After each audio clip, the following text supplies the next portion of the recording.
Please welcome back to This Song Is Yours. We're here hanging out with Ratbag. Hello. Hello, how are you? Doing well. How are you? I'm good. That is good to hear. Thank you very much for coming to hang at Red Eye Records with us today in Sydney.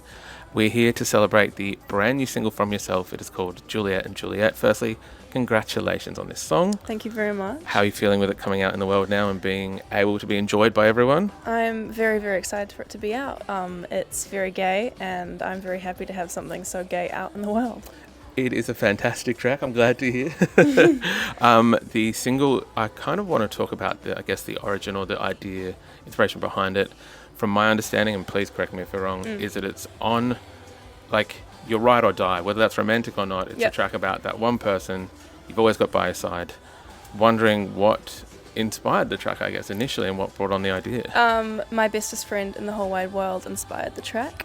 We go to many parties and just nights out in general, where we always feel like we dress up and we hype each other up and we get really ready to go out, and then the night always lets us down. But no matter what party we're at, we always find that each other's presence is all that matters. And so obviously sometimes the night is great and that's a bonus, but it's just about having that one person that will make any night or room worth being in. And yeah, it's like partners in crime. Juliet and Juliet to you.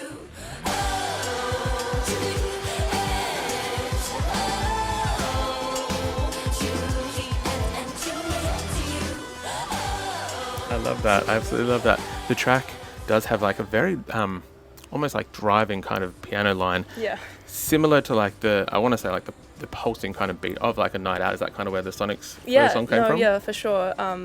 That piano actually is what my producer and I started playing first, and it drove the whole track, and the drums behind it kind of felt like a math equation to piece together, and then as well as the vocals, I think we spent an hour or 2 hours just piecing the vocals in between the rhythm. It genuinely was math in my head, and I don't like math, but it was the best math I've ever done. I have to say music math definitely ranks up there above actual math, but I don't want to get in trouble by saying that. Super excited as well because I think we had you on the podcast last year for a bit of a chat, and we spoke about your illustrations and artist work of that side of the project. I guess for this new single, the artwork, where did that kind of come from? We'll make sure that as we're talking about it right now, it slides across on screen so people can see.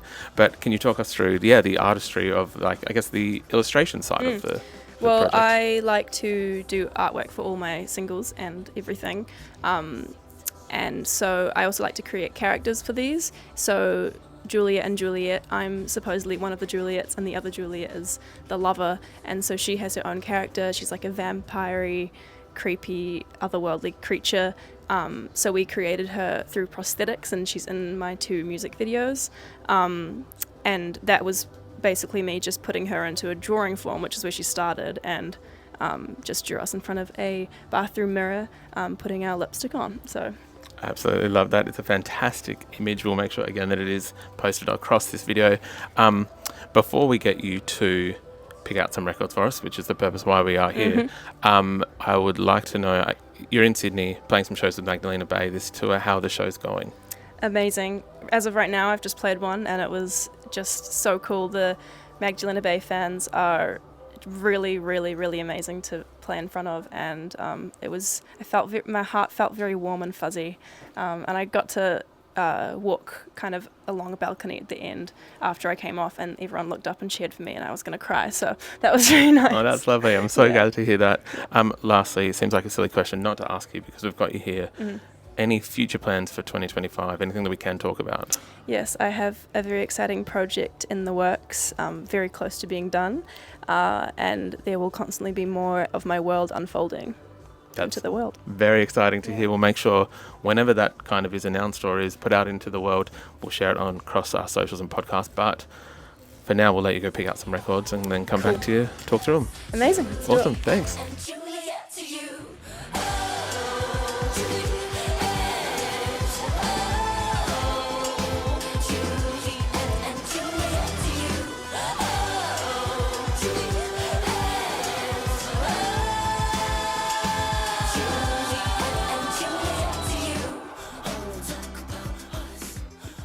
I chose this album by Bruce because I'm on Fire is the song that my friends and I always dance to at parties, even though it's really fucking sad. Wait, can I swear? Probably not. Okay. Because it's really fucking sad. But it really goes hard as a party song if your friends know the song, which I'm very lucky to have friends with good music taste.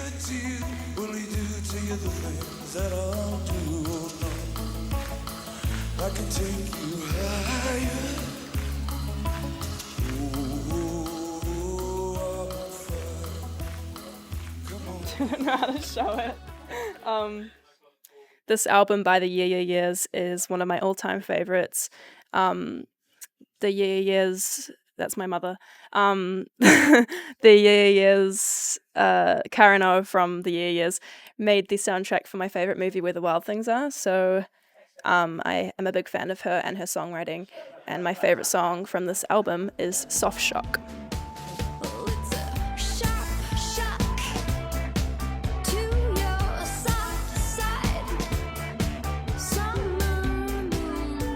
Coastal Grooves by Blood Orange. What a banger of an album.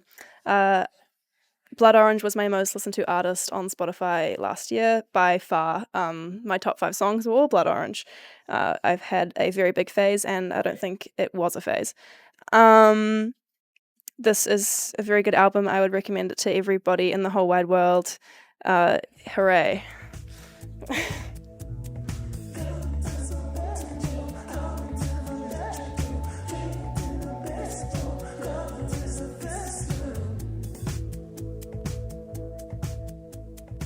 I think this album is possibly my favorite album of all time. I learnt once that it was recorded in one go, as not every song all at once, but as in like they didn't add much after the live recordings, and that to me makes it even more special of an album. I'm a very big Tom York fan, and all of these songs are amazing, especially Weird Fishes. I would marry this album if that was allowed in society.